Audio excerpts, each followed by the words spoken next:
অপেক্ষার অবসান, আবারও ফিরে আসা এডুকেশনাল অ্যাস্ট্রোলজি নামাঙ্কিত অনুষ্ঠানকে সঙ্গে নিয়ে, এবং সঙ্গে নিয়ে সেই মহান ব্যক্তিত্ব, পবিত্র মানুষকে, যার কথা আমি পরে বলছি। তার আগে বলি যে শীত যাবো করেও কিন্তু গেল না, কামড়ে বসলো আমাদের শরীরে।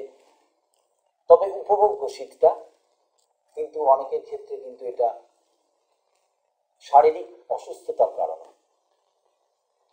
বৃদ্ধ বৃদ্ধাদের পক্ষে কিন্তু এই শীতকে এড়িয়ে যাওয়া খুব কঠিন। তবু এই শীত কিন্তু আমাদের কাছে যথেষ্ট উপভোগ্য হয়ে উঠছে। আমরা নিজেদের রাঙিয়ে নিচ্ছি, বিভিন্ন জায়গায় আমরা ছুটে বেড়াচ্ছি এই শীতটাকে উপভোগ করার জন্য। তবে এসব করতে করতেও কি আমাদের মনে হচ্ছে না যে আমরা নিজেদের জীবনটাকে যদি এরকম ভাবে রাঙিয়ে নিতে পারতাম? একটাই তো জীবন, বলুন, কে না চায় সেটাকে সাফল্যে মুড়ে দিতে? কে না চায় তার জীবনটাকে সুপ্রতিষ্ঠার মাধ্যমে সাজিয়ে তুলতে? হ্যাঁ, সকলেই চায়। কিন্তু সব চাওয়া পাওয়া তো মেলে না, চাইলেই যে পাবো এ কথা তো ঠিক নয়। সুতরাং সবাই জীবন যুদ্ধে জেতে না, কেউ জেতে কেউ হারে। কিন্তু এই হেরে যাওয়াটা সবাই মেনে নিতে পারে না। এবং কেন আমরা হেরে যাব, এর কারণ কিন্তু একটাই, আমাদের জন্ম অনুযায়ী, আমাদের জন্ম ঠিকুজিতে গ্রহের অবস্থান। একথা আপনাদের বিগত কার্যক্রমগুলো তো আমি বলেছি, তার বিস্তারিত আলোচনা আপনারা শুনেছেন, আগামী দিনেও শুনতে থাকবেন। তবে আমাদের জীবনের বিভিন্ন সমস্যা, বিভিন্ন ঘনীভূত সমস্যা কিভাবে আমরা কাটিয়ে উঠবো, কিভাবে আমরা দেখবো সাফল্যের মুখ, সে বিষয়ে যিনি আজও আমাদের বলবেন, এবং জ্যোতিষ, বাস্তুশাস্ত্র এবং সংখ্যাতত্ত্বের উপর যার অগাধ পাণ্ডিত্য, অবাধ বিচরণ, সেই পবিত্র মানুষই হলেন বাবা শ্রী দেবদাসজি মহারাজ। যথারীতি আমাদের স্টুডিওয়ে আজও উপস্থিত হয়েছেন আপনাদের প্রেরিত বিভিন্ন চিঠি, যা আপনাদের বিভিন্ন সমস্যা জানিয়ে প্রেরিত, এবং SMS এর উত্তর দেওয়ার জন্য। এছাড়াও আপনারা তো জানেনই এই অনুষ্ঠান জ্যোতিষ শিক্ষাদানের অনুষ্ঠান। পশ্চিমবাংলায় কিন্তু উনি এক সপ্তাহ বেশি থাকতে পারেন না, কারণ মাসের বাকি দিনগুলো ওনাকে ভারতবর্ষের প্রতিটা প্রান্তে ছুটে বেড়াতে হয়। এবং সে কারণেই আপনারা অনেকে হয়তো জানেন, অনেকে হয়তো জানেন না, যে ভারতবর্ষে প্রায় 1,36,000 পরিবার ওনার কাছে দীক্ষিত হয়েছেন। সুতরাং এই 1,36,000 পরিবার কিন্তু ভারতবর্ষে বিরাজ করছে, যারা কিনা বাবা শ্রী দেবদাসজি মহারাজের শিষ্য। সুতরাং আমরা বুঝতেই পারছি যে তার ব্যক্তি কত দূর। এহেন মানুষকে আমাদের স্টুডিওতে পাওয়া এক বড় ভাগ্যের ব্যাপার, এবং আজও আমরা যথারীতি তাকে পেয়েছি। এই জন্য তাকে আর তার প্রতি আমাদের যথেষ্ট কৃতজ্ঞতা তো থাকবেই। আজকের অনুষ্ঠান এডুকেশনাল অ্যাস্ট্রোলজি শুরু করার আগে আমাদের স্টুডিওতে বাবা শ্রী দেবদাসজি মহারাজকে আরো একবার স্বাগত জানিয়ে শুরু করতে চলেছি আজকের অনুষ্ঠান। নমস্কার। সর্বপ্রথমে টিভি মিডিয়া কর্তৃপক্ষকে এবং আমার সাথে স্টুডিওতে আছে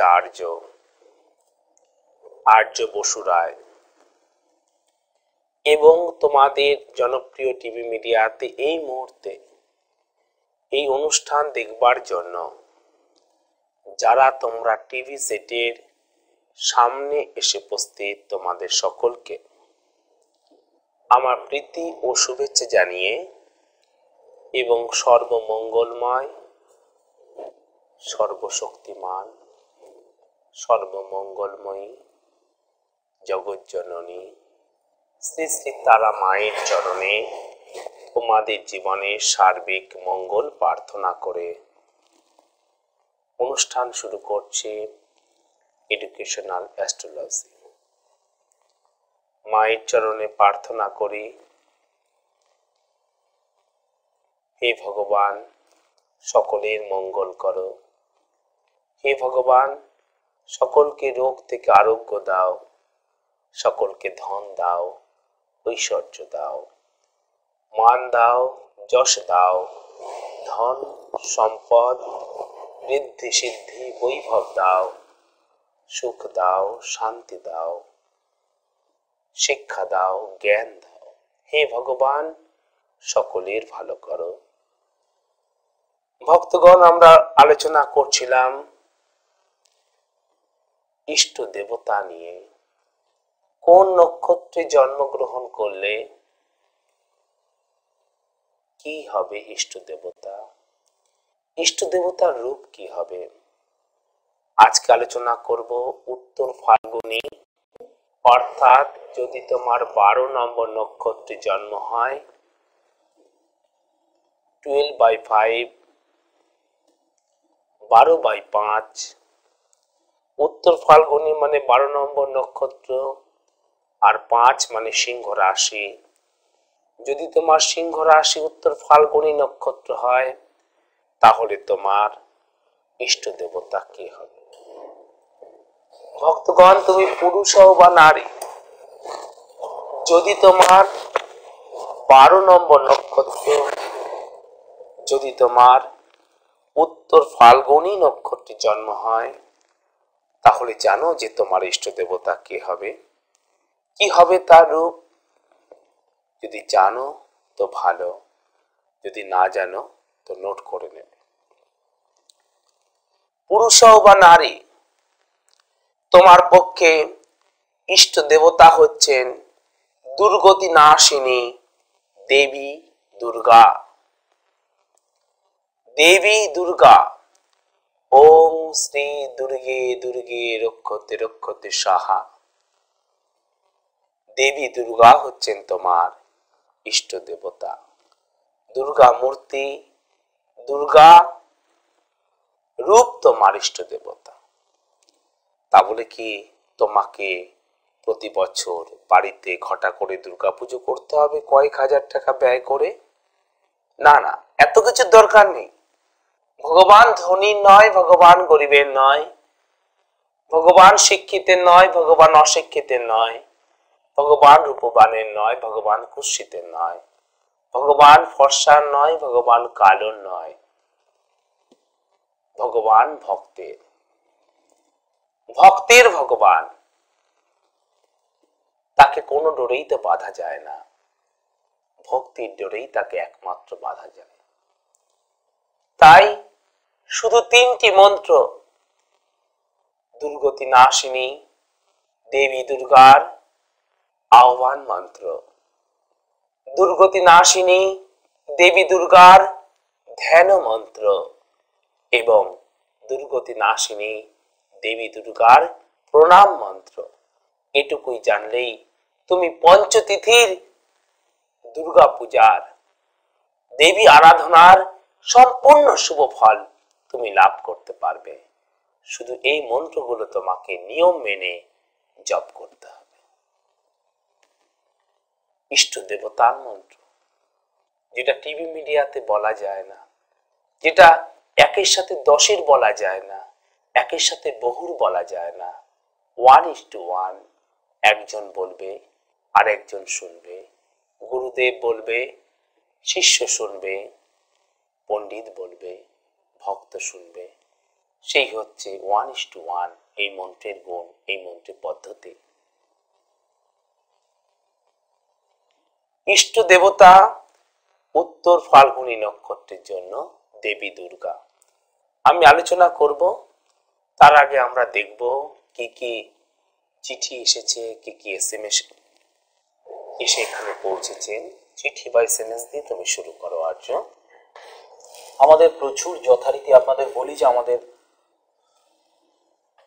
দপ্তরে প্রচুর চিঠি এবং SMS এসেছে। তা দেখে মনে হচ্ছে যে এত মানুষের সমস্যা, এত রকমের সমস্যা, কারোর বেকারত্ব, কারোর বিরহের সমস্যা, কারোর বিবাহিত জীবনের সমস্যা, দাম্পত্য কলহ, আরো বিভিন্ন গোপন সমস্যা, যেগুলো অনেকে চিঠিতে জানান, অনেকে চিঠিতে জানাতে পারেন না। এ ধরনের বিভিন্ন সমস্যা থেকে একটা কথাই মনে হয় যে সমস্যা জর্জরিত হয়ে যখন ওঠে আপনার নাভিশ্বাস, তখন কিন্তু সুপরামর্শ চাই যা দেবেন মহারাজ দেবদাস। সুতরাং আমরা সরাসরি চিঠিতে চলে যাই। তার আগে আপনাদের বলি যে আপনারা কোন ঠিকানায় চিঠি পাঠাবেন, এবং যে ঠিকানায় আপনারা চিঠি পাঠাবেন সেই ঠিকানাটি হচ্ছে বাবার নিজের বাড়ির ঠিকানা। এই ঠিকানাতেও উনি বসেন, অর্থাৎ এটা ওনার পশ্চিমবাংলায় 3টি চেম্বারের মধ্যে একটি। ঠিকানাটি দয়া করে লিখে নিন। ঠিকানাটি হলো Shrikrishna Gurukul, Shrikrishna Gurukul 130 Nehru Nagar, post office Mahesh, Serampore, Hooghly, pin number 712-202। Shrikrishna Gurukul 130 Nehru Nagar, post office Mahesh, Serampore, জেলা হুগলি, পিন নম্বর 712-202। যে নাম্বারে ফোন করে আপনারা বুকিং করবেন অথবা অ্যাপয়েন্টমেন্ট করবেন, নাম্বার দুটো আপনাদের অনুষ্ঠান চলাকালীন সারাক্ষণই টিভি স্ক্রিনে যাচ্ছে। আপনারা দয়া করে টিভি স্ক্রিন থেকে নাম্বার দুটো নোট করে এই নাম্বারে ফোন করে বুকিং করুন। এছাড়াও অনুষ্ঠান চলাকালীন আমি আপনাদের বলতে থাকবো নাম্বার দুটো আরো বারবার। প্রথম চিঠিটি পড়ছে, পাঠিয়েছেন মিঠু পাল, প্যারাবেরি, সিঙ্গুর থেকে, হুগলি জেলা সিঙ্গুর থেকে মিঠু পাল। লিখছেন, পরম পূজনীয় শ্রী দেবদাসজি মহারাজ, প্রথমে আপনার চরণে জানাই শতকোটি প্রণাম। টিভিতে আপনার অনুষ্ঠান খুবই ভালো লাগে, আপনার বিশ্লেষণ অসাধারণ। আমি এক অসহায় মা, আমার ছেলের বিষয়ে জানতে চাই। ছেলের নাম আনন্দ শঙ্কর পাল। ছেলের নাম আনন্দ শঙ্কর পাল, জন্ম দিয়েছেন 15ই মে 1996। 15ই মে 1996, 1996, বুধবার সকাল 5টা 45 মিনিট। সকাল 5টা 45 মিনিট। জন্মস্থান বর্ধমান। বর্ধমান। হ্যাঁ। ওনার প্রশ্ন হচ্ছে, ওনার ছেলের সর্বাঙ্গে চর্মরোগ হয়, বহু ডাক্তার দেখিয়েও তা ভালো হচ্ছে না। উনি জানতে চাইছেন এটা কি কোনো গ্রহগত কারণবশত আচ্ছা। ছেলের চর্মরোগ। দ্বিতীয় প্রশ্ন, ও কোন লাইনে পড়াশোনা করলে ও ভালো হবে। তৃতীয় প্রশ্ন হচ্ছে, সরকারি চাকরি হবে কিনা এবং সঙ্গীতের জগতে ও প্রতিষ্ঠা পাবে কিনা। চর্মরোগ, শিক্ষা কোন বিষয় করলে ভালো হবে, লাইন অফ এডুকেশন, চাকুরি চাকুরি এবং সঙ্গীতের জগতে প্রতিষ্ঠা। এবং সঙ্গীত। 4টি প্রশ্ন মিঠু পাল ওনার ছেলে আনন্দর ব্যাপারে লিখেছেন। আপনার আর্য তুমি চিঠিটিকে জুম করে উপস্থাপন করবে ভক্তদের সামনে। এই চিঠিটি পাঠিয়েছেন, আমি টেকনিশিয়ান ভক্তদের বলছি পুরো স্ক্রিন জুড়ে টিভিটি স্ক্রিন জুড়ে এই চিঠিটিকে উপস্থাপন করবে। মিঠু পাল, হ্যাঁ। প্যারাবেরি, সিঙ্গুর থেকে লিখছেন। জেলা হুগলি জেলার সিঙ্গুর থেকে লিখছেন মিঠু পাল ওনার ছেলে আনন্দের ব্যাপারে। আনন্দ শঙ্কর পাল বাই পোস্টে চিঠিটি এসে পৌঁছেছে শ্রীকৃষ্ণ গুরুকুল 130 নেহেরু নগর, পোস্ট অফিস মাহিশ, শ্রীরামপুর, হুগলিতে। এটি বাবার নিজের বাড়ি। আপনারা যারা আপনাদের সমস্যা জানিয়ে চিঠি লিখবেন, আপনারা এই ঠিকানায় লিখুন। এবং পশ্চিমবাংলায় 3টি চেম্বার, বাবা যে 3টি চেম্বারে বসেন, 2টি কলকাতা এবং আরেকটি হলো এই ঠিকানাটি ওনার নিজের বাড়ির। আমি সকল ভক্তদের বলছি, চিঠি শুধুমাত্র শ্রীকৃষ্ণ গুরুকুলেই তোমরা লিখবে। অন্য কোনো চেম্বারে চিঠি লিখলে কিন্তু তার উত্তর দেওয়া সম্ভব হবে না। শুধুমাত্র শ্রীকৃষ্ণ গুরুকুল, জ্যোতিষ শ্রী দেবদাস, শ্রীকৃষ্ণ গুরুকুল, জ্যোতিষ শ্রী দেবদাস, 130 নেহেরু নগর, মাহেশ, শ্রীরামপুর, হুগলি, পিনকোড নাম্বার 712202। বাবা মায়েরা, তোমরা শুধুমাত্র এই ঠিকানাতেই চিঠি লিখবে। শুধুমাত্র এই ঠিকানাতেই তোমরা চিঠি লিখবে, আমি উত্তর দেব। এবং আর্য আবার বলে দেবে কিভাবে চিঠি লিখতে হবে। SMS তোমরা কোন নাম্বারে পাঠাবে সবকিছু আর্য বলে দেবে।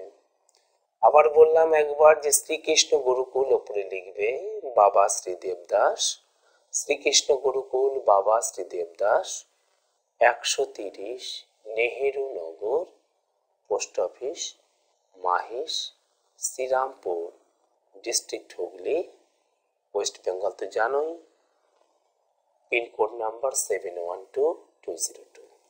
তোমরা যদি পোস্টকার্ডে চিঠি লেখো ভালো সুবিধে হয়। অনেকের তো অনেক কথা থাকে, তোমরা খামেও লিখতে পারো, তবে স্পষ্ট করে নাম লিখবে, কে চিঠি পাঠাচ্ছ এবং তোমরা কার সম্পর্কে জানতে চাইছো তার সম্পূর্ণ নাম লিখবে, জন্ম তারিখ লিখবে, ইংলিশ বা বাংলার সম্পূর্ণ জন্ম তারিখ। ইংলিশ লিখলে বেশি সুবিধে, বাংলাও লিখতে পারো। আর কি করবে বাবা, তোমরা জন্ম সময়টা লিখবে সকাল বিকেল বা দিন রাত্রি উল্লেখ করে, জন্মস্থানটা লিখবে, কোন স্টেটের, কোন রাজ্যের, কোন জেলায় জন্ম হয়েছে, কোন রাজ্যে কোন জেলায় জন্ম হয়েছে। যদি অ্যাব্রডে জন্ম হয়ে থাকে অথবা যদি বাংলাদেশে জন্ম হয়ে থাকে তাহলে সেই দেশের নাম এবং তার জেলার নামটা অবশ্যই লিখবে। সেই সফটওয়্যার আমার কাছে তৈরি, বা সফটওয়্যার ছাড়া ম্যানুয়ালি যেখানেই জন্ম হোক, অ্যাব্রডেও যদি জন্ম হয় সেখানেও হরোস্কোপ এক নিমিষে তৈরি করে দেওয়া যাবে, কোনো অসুবিধা নেই বাবা। তাহলে আমি এই চিঠির উত্তর দেব। চিঠিটি মা লিখছ সিঙ্গুর থেকে লিখেছ মিঠু পাল। তুমি খুবই চিন্তিত তোমার ছেলের বিষয়ে। আমি উত্তর দিচ্ছি। 15 মে 1996 সেদিন ছিল হচ্ছে বুধবার এবং ভোরবেলা 5:45 ওর হচ্ছে জন্ম কোথায়? বর্ধমানে জন্ম। মা ওর হচ্ছে মেষ রাশি, বৃষ লগ্ন। যদি তোমার কাছে আগে থেকে হরোস্কোপ বা তোমার কাছে জন্মকুণ্ডলী থাকে তো খুবই ভালো, আর যদি জন্মকুণ্ডলী না থাকে না তাহলে তুমি অবশ্যভাবে নোট করে নাও মা। আমি বলছি, মেষ রাশি, বৃষ লগ্ন, অশ্বিনী অর্থাৎ 1 নম্বর নক্ষত্রে জন্ম, 1/1 অশ্বিনী নক্ষত্র এবং কৃষ্ণপক্ষে ত্রয়োদশী তিথিতে জন্ম, ক্ষত্রিয় বর্ণ এবং দেবগণ। আমি ওর হরোস্কোপটা এখানে আমি উপস্থাপন করছি, তোমরা অবশ্যভাবে মিলিয়ে দেখবে তোমাদের জন্মকুণ্ডলী। বলে রাখি আপনাদের যে প্রচুর মানুষ এখানে আসেন, বাবার 3টি চেম্বারে আসেন, কলকাতায় আরো 2টি চেম্বার আছে, সেই তার অ্যাড্রেস আমি বলছি। তার আগে একটা কথা বলি যে অনেকে এখানে আসেন বিরক্তি প্রকাশ করেন যে সেই কোন সকালে এসছি এখনো পর্যন্ত বাবার সাক্ষাৎ পেলাম না। এটা কিন্তু দর্শক বন্ধুরা আপনাদের বলে রাখি যে এটা কিন্তু কোনো ইচ্ছাকৃত ব্যাপার নয়, এই কারণে যে প্রচুর ভক্তের সমাগম হয় পশ্চিমবাংলার এই 3টি চেম্বারে এবং প্রতিটি ভক্তকে বাবা এতটাই সময় দিয়ে তাদের সুপরামর্শ দেন যে অনেকের ক্ষেত্রে সেটা খুব দীর্ঘায়িত হয়ে যায়। অনেকে অনেক সকালে এসেও হয়তো সন্ধে অবধি থাকেন কিন্তু তখনো পর্যন্ত সুপরামর্শ পান না, কিন্তু উনি কাউকে ফেরান না, যত রাতই হোক উনি দীর্ঘ সময় নিয়ে তাদের সুপরামর্শ দেন। সুতরাং আপনারা বিরক্তি প্রকাশ করবেন না, করার কারণ যারা ওনার একবার সাক্ষাৎ পেয়েছেন তারাই জানেন তারা কিভাবে উপকৃত হয়েছেন এবং উনি চান যে আপনারা জীবনে প্রতিষ্ঠিত হন, আপনারা জীবনে আপনাদের বিভিন্ন ঘনীভূত সমস্যা থেকে আপনারা বেরিয়ে আসুন, এটাই কিন্তু ওনার একমাত্র লক্ষ্য। ওনার আরো একটি দিক আছে, উনি একজন সমাজসেবক এবং সমাজসেবা উনি কি পর্যায়ে করেন পশ্চিমবাংলার মানুষ সে কথা জানেন। আপনাদের কলকাতার যে 2টো ঠিকানা বলবো, একটি বলি আপনারা নোট করে নিন। টালিগঞ্জ মেট্রো স্টেশন থেকে 3টে স্টপেজ দক্ষিণে নেতাজি নগর স্টপেজে আপনারা নামবেন, বাস স্টপেজে নামবেন, নেবে অটোতে বা যে কোনো যানবাহনে চলে আসুন জয়শ্রী কালীবাড়িতে নেবেই দেখুন নাইস টুডে বিউটি পার্লার, ঠিক তার উল্টো দিকে রাগেশ্রী অ্যাপার্টমেন্টেই বাবার চেম্বার। আরো একবার বলি, টালিগঞ্জ মেট্রো স্টেশন থেকে 3টে স্টপেজ দক্ষিণে নেতাজি নগর বাস স্ট্যান্ডে আসুন। বাস স্টপেজ হচ্ছে নেতাজি নগর, সেখান থেকে অটোতে বা যে কোনো যানবাহনে চলে আসুন জয়শ্রী কালীবাড়ি। ঠিক তার উল্টো দিকেই দেখুন nice today beauty parlour. Beauty পার্লারের অপোজিটে রাগেশ্রী অ্যাপার্টমেন্টেই বাবার চেম্বার। নাম্বার দুটো আপনাদের বলি, যে দুটো নাম্বার আপনারা ফোন করবেন আপনাদের টিভি স্ক্রিনেও যাচ্ছে, 26624721, 26624721 এবং 9830156738, 9830156738। এই দুটো নাম্বারে ফোন করে আপনারা জেনে নিন কবে বাবা শ্রী দেবদাসজি মহারাজ পশ্চিমবাংলায় আছেন, কবে কোথায় বসছেন, আপনারা বিস্তারিতভাবে সরাসরি চিঠির প্রসঙ্গে।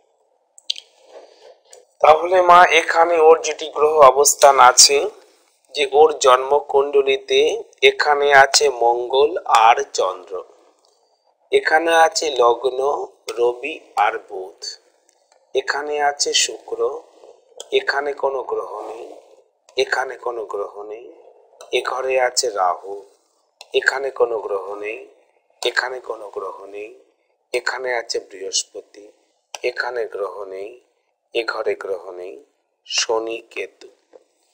মা তুমি এখানে প্রশ্ন করেছো ও খুব চর্মরোগে ভোগে। চলো দেখি তো চর্মরোগ কোন গ্রহ থেকে হয়, চর্মরোগ কোন গ্রহ থেকে হয়, আর কি দেখব কেন চর্মরোগে ভোগে। দেখো যে প্রথম কথা, চর্মরোগ দু প্রকারের হয়। ক প্রকারের চর্মরোগ হয় জানো? দু প্রকারের। একটা হচ্ছে যেটা আমাদের স্কিনকে সাদা করে না, যেটা আমাদের স্কিনকে সাদা করে না, আরেকটি যেটা আমাদের স্কিনকে সাদা করে দেয়। তো যে চর্মরোগ আমাদের স্কিনকে সাদা করে না, সেই ধরনের চর্মরোগগুলোকে বিচার করতে হয় মঙ্গল থেকে। আর যে চর্মরোগগুলো আমাদের স্কিনকে পুরো সাদা করে দেয়, যাকে সেতি বলা হয় ইত্যাদি, সেটা বিচার করতে হয় কেতু থেকে, সেটা কেতু থেকে। এবং চর্মে ক্ষয় ইত্যাদি রোগগুলো, লেপ্রসির মতো সাংঘাতিক ডিজিজগুলো বিচার করতে হয় হচ্ছে কেতু থেকে। তাহলে ওর এই চর্মরোগগুলো কি পর্যায়ে বা কেন আসছে, আর এ থেকে মুক্তি পাওয়ার কি কোনো উপায় আছে? তুমি নিজে চিঠিতে নিজের হাতে লিখেছো যে অনেক তুমি মেডিকেল পরামর্শ নিয়েছো, কিন্তু তাতে কোনো এখনো পর্যন্ত পজিটিভ রেজাল্ট আসেনি। আমি প্রত্যেকটি ডাক্তারবাবুর প্রতি, ডাক্তার মায়ের প্রতি এবং মেডিকেল শাস্ত্রের প্রতি 100% বিশ্বাস, আস্থা, সম্মান, ভক্তি, শ্রদ্ধা রেখে বলছি, শাস্ত্রকে অপমান করা এতটুকু ইচ্ছে আমার নেই। সমগ্র বিশ্বে কোটি কোটি মানুষ এই শাস্ত্র দ্বারা উপকৃত, মেডিকেল শাস্ত্র দ্বারা। কিন্তু এরকম ঘটনা কেন ঘটে? ঘটে এর জন্য যে এই চিকিৎসা পাওয়াটাও আমাদের ভাগ্যের ওপর নির্ভর করে। বেস্ট অফ লাক বলে তো কথা আছে, এটা ইংলিশ ডিকশনারি থেকেই এসেছে।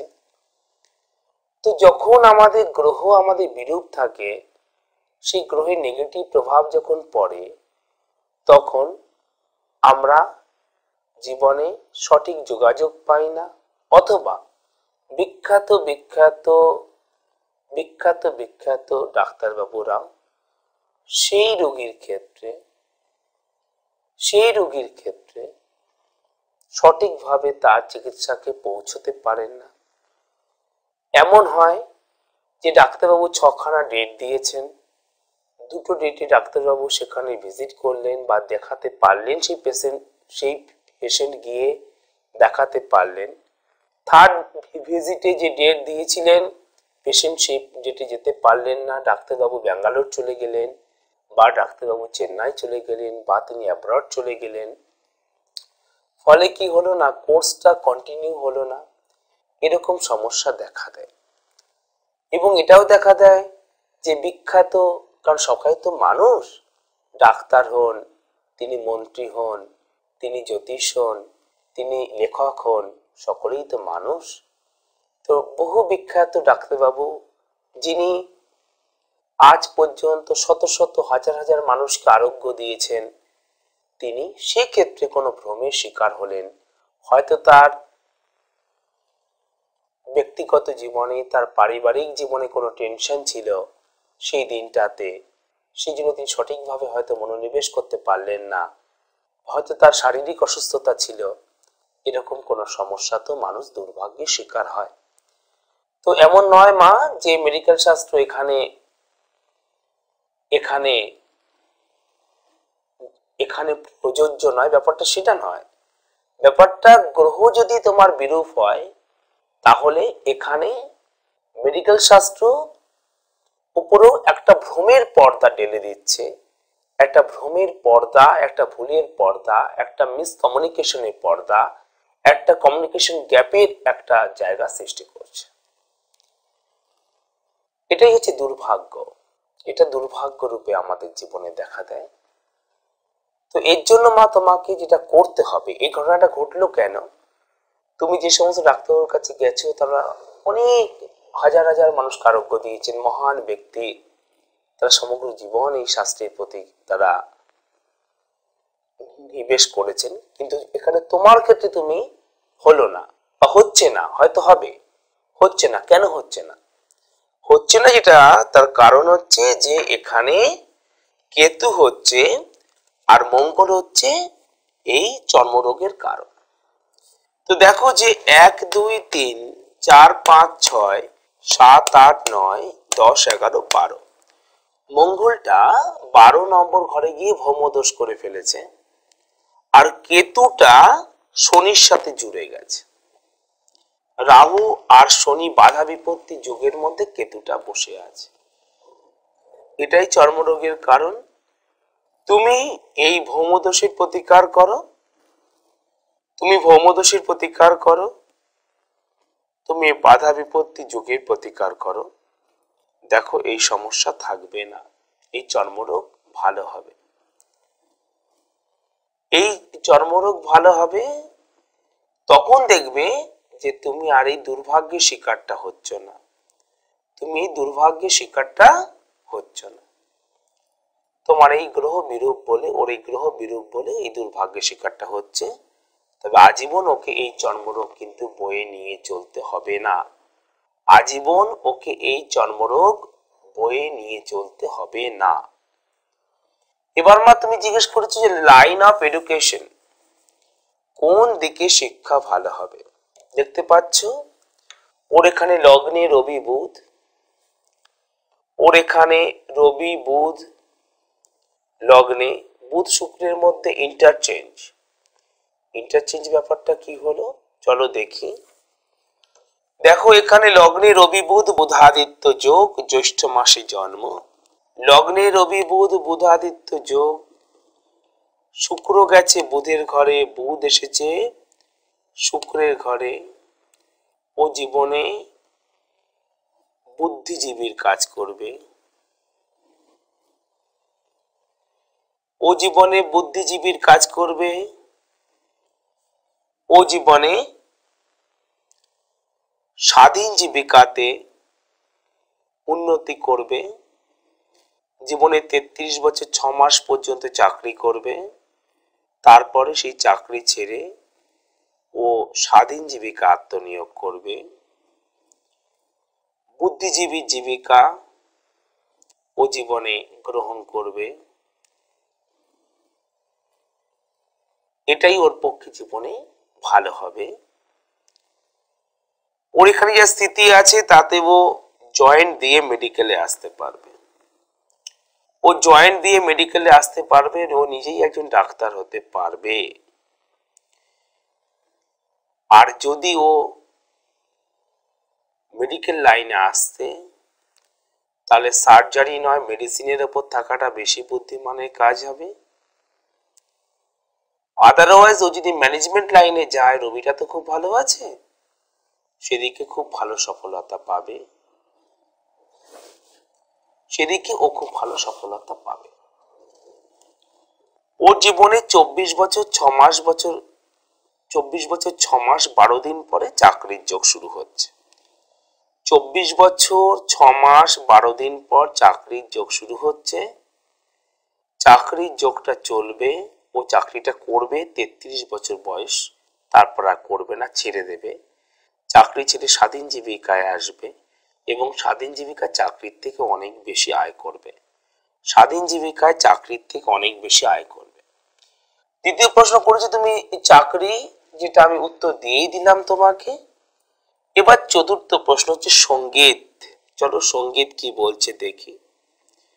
একজন নামকরা সঙ্গীত শিল্পী হতে গেলে, সাম্মানিক এবং আর্থিক সফলতা পেতে গেলে শুক্র খুব শক্তিশালী হতে হবে, চন্দ্র শক্তিশালী হতে হবে।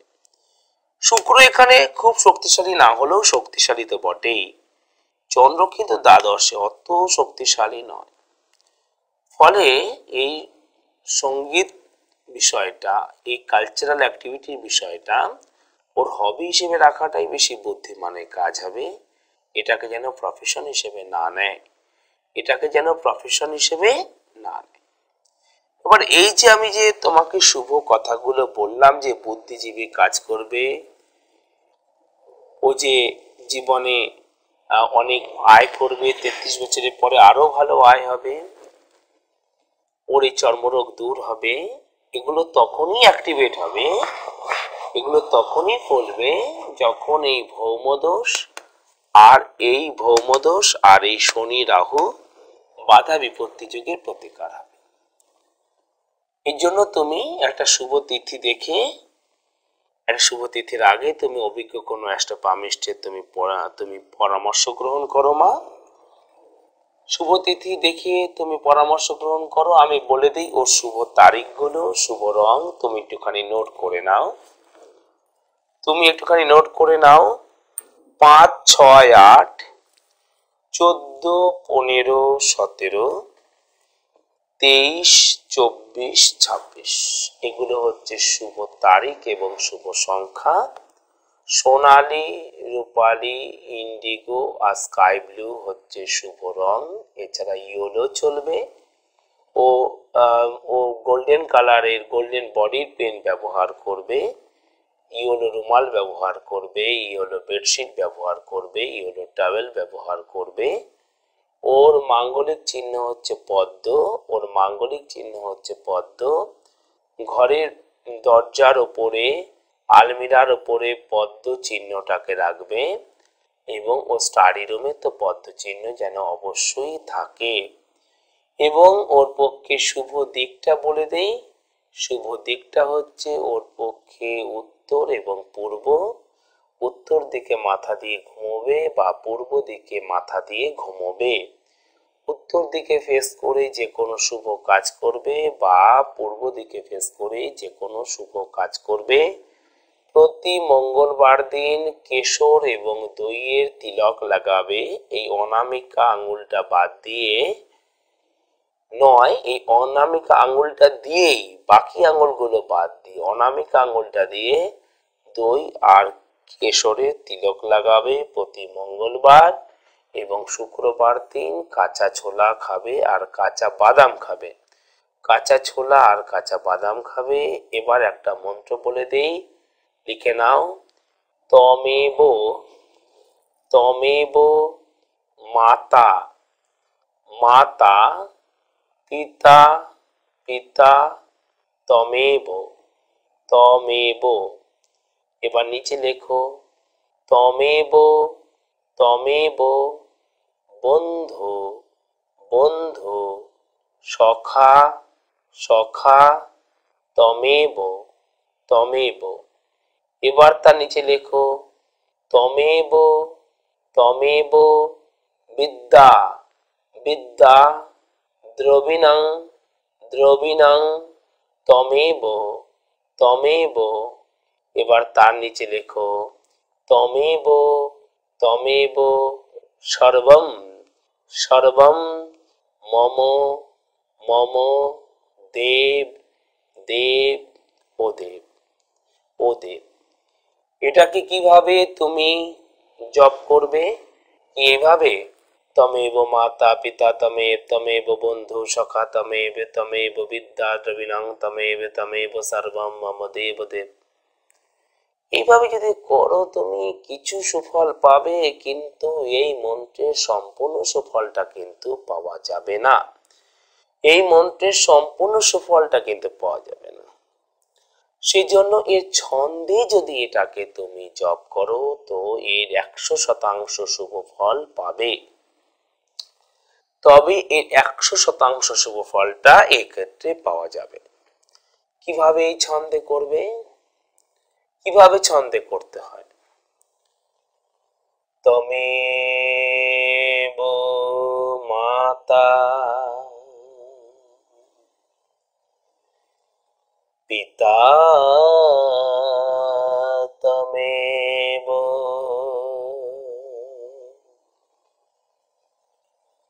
তমেব বন্ধু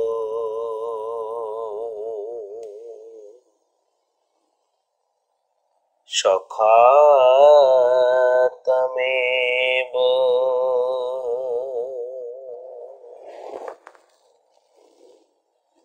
তমেব বিদ্যা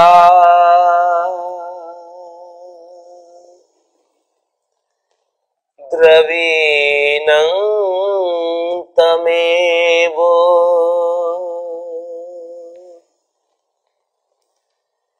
তমেব সর্বম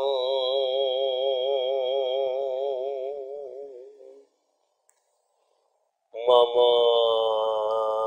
দেব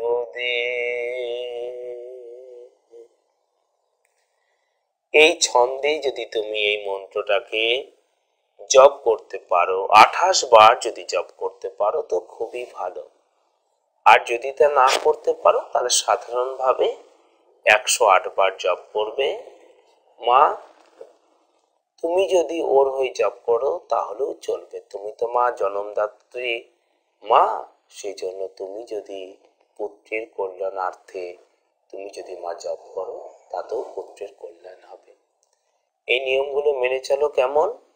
আর ভৌমদোষের প্রতিকারটা করো, আর শনি রাহু বাধা বিপত্তি যোগের প্রতিকারটা করবে, ওর যথেষ্টভাবে উন্নতি হবে। আর এটা অবশ্য ভালো তিথিতে করো, আগামী ভালো তিথিতে করো। ভগবান ওর মঙ্গল করুন। যথাযথ বিশ্লেষণ আপনি শুনলেন আপনার ছেলে আনন্দ শঙ্কর পালের ব্যাপারে। মিঠু পাল ওনার মাকেই কথাগুলো বলছি, কারণ চিঠিটির প্রেরক আপনি। মিঠু দেবী, আপনার ছেলের যে দুটো গ্রহদোষের কথা আগেই বলছি, নেগেটিভিটি নিয়ে আগে বলি, যে সবকিছু বিস্তারিতভাবে শুনলেন, তো আমি সংক্ষেপে আরো একবার বলে দিচ্ছি। দুটো নেগেটিভিটি আপনার ছেলের জন্ম ঠিকুজি অনুযায়ী সে প্রাপ্ত হয়েছে, তা হলো শনি রাহু বাধা বিপত্তি যোগ এবং ভৌমদোষ। এই দুটো দোষ গ্রহদোষের কিন্তু প্রতিকার অবশ্যম্ভাবী, এবং কবে করবেন সে ব্যাপারে মহারাজকে একটি প্রশ্ন, যে কোনো গ্রহদোষের আসন্ন শুভ তিথিটা মহারাজ একটু যদি বলে দেন। আসন্ন শুভ তিথি দুটো রয়েছে। এক হচ্ছে বাক দেবী সরস্বতীর আরাধনা পুণ্যতিথি, এটা শুভ তিথি সরস্বতী পূজা। সরস্বতী পূজা আর একটি তিথি আছে শিব চতুর্দশী। শিব চতুর্দশী এই দুটো তিথি অত্যন্ত শুভ তিথি। সরস্বতী পূজার দিন তোমরা সারা বছর তো মাছ মাংস অনেকই খাও, ওই দিনটা নিরামিষ খাবে, শ্বেত বস্ত্র ধারণ করবে, ধলা বস্ত্র, ধবল বস্ত্রা, ধবল বস্ত্রাভরণায়, শ্বেত বস্ত্র সাদা পোশাক তোমরা পরবে। অবশ্যই পুরোটা সাদা পরতে হবে তার কোনো মানে নেই। শাড়ি পরো তার মধ্যে যেন সাদা থাকে, তোমরা সালোয়ার পরো তার মধ্যে যেন সাদা থাকে। বাবারা তোমরা যে ধুতি পরতে হবে তার কোনো মানে নেই, ধুতি যদি পরতে পারো একটা দিন ভালো। অন্ততপক্ষে সকালে অঞ্জলির সময়টা না পারলে তো ঠিক আছে, প্যান্ট শার্টই পরো না, ক্ষতি কি, কিন্তু সাদাটা যেন থাকে। কারণ দেবীর তো সাদা রং খুব পছন্দ, সে তো শুভ্র শুভ্র ধবল বস্ত্রাভরণায়। তো সেখানে এটা তোমরা করবে। আর কি করবে, দেবীর সাদা ফুলে অঞ্জলি দেবে। গাঁদা ফুল, ধূপকাঠি ফুল তো অনেকই থাকে, তো ফুল চাই তো গাঁদা ফুল নিয়ে এসো, সচন্দন না করে একটু শ্বেত চন্দন আর সাদা ফুল একটু নিজে যদি জোগাড় করে নাও তো খুব ভালো হয়। কেন, ফুল তো ফুলই, ফুল ফুল হলো, কিন্তু তোমার বাড়িতে 5 জন মেম্বার কি একই খাবার খেতে পছন্দ করে? বলো, করেন না। কেউ খিচুড়ি খেতে পছন্দ করে, কেউ তো খিচুড়ি ছুতেই চায় না। কেউ রাতে রুটি, কেউ রুটি সারা বছর একদিনও খায় না, খেতে চায় না, ভালো লাগে না তার। তো মায়ের তো সাদা ফুলটা খুব পছন্দ, সাদার বর্ণটা খুব পছন্দ মায়ের। সেই জন্য দেবীর আরাধনার জন্য এটা তোমার করা প্রয়োজন। তো খুব শুভ তিথি হচ্ছে একটা সরস্বতী পুজো, তারপরে হচ্ছে শিব চতুর্দশী। শিব তোমরা জানো, শিব শক্তি এক বিরাট আরাধনার বিষয়। শুধু এই শিব শক্তি, এই দুটো শব্দ শক্তি প্রাপ্ত করতে গেলে ভক্তকে এক জন্মে হতেও পারে, নাও হতে পারে। শিব সদা শান্ত, সদা শান্ত, সদা শান্ত সে। তাহলে কি মহারাজ আমরা ধরে নিতে পারি যে আসন্ন দুটো শুভ তিথি হলো গ্রহদোষ প্রতিকারের সরস্বতী পুজো এবং শিব চতুর্দশী? শিব চতুর্দশী এবং বিষ যোগের মতো, কারণ মহাদেব শিব সমুদ্র মন্থনের ফলে যে বিষ উত্থিত হয়েছিল তিনি তো নিজেই পান করেছিলেন, তাই তো তিনি নীলকণ্ঠ। সেই সৃষ্টি ধ্বংস হয়ে যেত যদি তিনি সেই বিষ না কণ্ঠে ধারণ করতেন। তাই শিব চতুর্দশী ওম ত্রম্বকং যজামহে সুগন্ধিং পুষ্টিবর্ধনম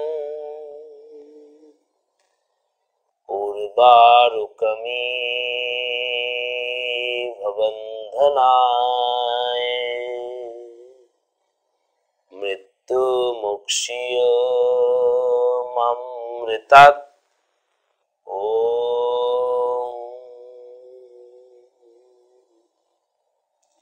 তিনি নিজেই তো সেই বিষ ধারণ করেছিলেন, তাই যিনি সমস্ত বিষ নিজের কণ্ঠে ধারণ করে এই সৃষ্টিকে সচল রেখেছেন, এই লীলাকে সচল রেখেছেন, তিনি তোমার সামান্য শনি রবি বীজ যোগ, যা তার কাছে সামান্য, জীবের কাছে বিশাল। কারণ নদীর কাছে 6 লিটার জল সামান্য, মানুষ 6 লিটার জল খেলে আর তার শ্বাস নেবার অবস্থা থাকবে না। নদীর কাছে তো কিছুই নয় 6 লিটার জল। তো আমার কাছে, তোমার কাছে, জীবের কাছে বিষ যোগ বিরাট কঠিন, কিন্তু দেবাদিদেবের কাছে, শিব শঙ্করের কাছে, মহাকাল রুদ্রার কাছে তা কিছুই নয়, তার কিছুই নয়। আর যা রুদ্রাভিষেক, যাদের রুদ্রাভিষেক করতে চাও বা যাদের প্রয়োজন আছে, রুদ্রাভিষেকটা করা সকলের ক্ষেত্রেই ভালো, কিন্তু কারোর কারোর ক্ষেত্রে খুব প্রয়োজন হয়ে পড়ে, এটা খুব প্রয়োজন যে করতেই হবে। যারা রুদ্রাভিষেক করতে চাও তাদের জন্য এই শিব চতুর্দশী অত্যন্ত শুভ সময়। তাহলে দর্শকদের আমরা বলতেই পারি যে গ্রহদোষের আসন্ন দুটো শুভ তিথি হলো সরস্বতী পুজো এবং শিব চতুর্দশীর দিন। এবং এক্ষেত্রে বলি যে শুভ তিথির একটা শুভ লক্ষণ তো আছেই, এবং আপনারা যারা গ্রহদোষে জর্জরিত তারা এই দুটো শুভ তিথিতে গ্রহদোষের প্রতিকার করান, দেখবেন আপনাদের শুভ দিন কিন্তু খুব ত্বরান্বিত হয়ে আপনাদের জীবনে ফিরে আসবে। এক্ষেত্রেও মিঠু মাকে বলছি যে আপনার ছেলে আনন্দ শঙ্করের ব্যাপারে যে গ্রহদোষ দেখা যাচ্ছে শনি রাহু বাধা বিপত্তি যোগ এবং ভৌমদোষ, এই দুটো গ্রহদোষের প্রতিকার অবশ্যম্ভাবী এবং তা কিন্তু আপনি আসন্ন এই দুটো শুভ তিথির মধ্যে করাতে পারেন। ছেলের ব্যাপারে নতুন করে আর বলার কিছু নেই, দীর্ঘ বিশ্লেষণ করেছেন, দীর্ঘ বিশ্লেষণ, এরকম বিশ্লেষণ সচরাচর শোনা যায় না। দেবদাসজি মহারাজ দীর্ঘ বিশ্লেষণ করে বলেছেন কোথায় তার প্রতিকারের দরকার আছে, কোথায় তার উন্নতি যোগ আছে, কোন প্রফেশনে গেলে সে উন্নতি করতে পারবে। নতুন করে আর কিছু বলছেন, তার শুভ রং, শুভ দিক, শুভ চিহ্ন সবই উনি বলে দিয়েছেন। শুধু একটা কথা বলবো যে যে সমস্ত দর্শক বন্ধু বা যে সমস্ত ভক্তরা ওনার সান্নিধ্য পেয়েছেন, ওনার সুপরামর্শ নিয়েছেন, আপনাদের কিন্তু ওনার প্রতি বিশ্বাস রেখে উনি যে খাদ্যাভ্যাস এবং যে মন্ত্রোচ্চারণের কথা বলছেন সেটা কিন্তু যথাযথভাবে পালন করতে হবে। সেটা যদি আপনি পালন না করেন তাহলে কিন্তু আপনার সাফল্যে কিন্তু বিলম্ব দেখা দেবেই এবং সেক্ষেত্রে কিন্তু দায়ী থাকবেন আপনি নিজে। আবারও বলছি যে বাবার আপনাদের যে সুপরামর্শ দিচ্ছেন যাতে মন্ত্রোচ্চারণ এবং খাদ্যাভ্যাস বা আরো অনেক নিয়ম নীতি থাকছে তা কিন্তু সঠিকভাবে পালন করুন এবং যদি পালন না করেন তাহলে কিন্তু আপনার জীবনে সাফল্য আসতে বিলম্ব হবে। সুতরাং আমি চাইবো যে আপনারা বাবার দেওয়া প্রতিটা নিয়ম যথাযথভাবে মেনে চলুন এবং জীবনে ফিরে পান আপনাদের কাঙ্ক্ষিত সাফল্য, যেভাবে লক্ষ লক্ষ মানুষ, ভারতবর্ষের লক্ষ লক্ষ মানুষ তাদের জীবনে কাঙ্ক্ষিত সাফল্য ফিরে পেয়েছেন।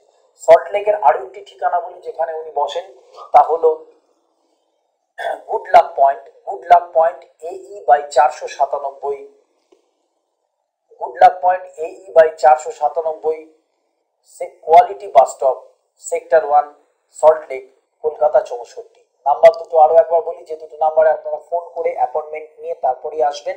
নাম্বার দুটো হলো 26624721, 26624721 এবং 9830156738। এই দুটো নাম্বারে ফোন করে আপনারা অ্যাপয়েন্টমেন্ট নিয়ে তারপরেই পশ্চিমবাংলার যে কটা দিন উনি বসেন এই তিনটি চেম্বারে আপনারা ফোন করে বিস্তারিতভাবে জেনে নিয়ে আসতে পারেন।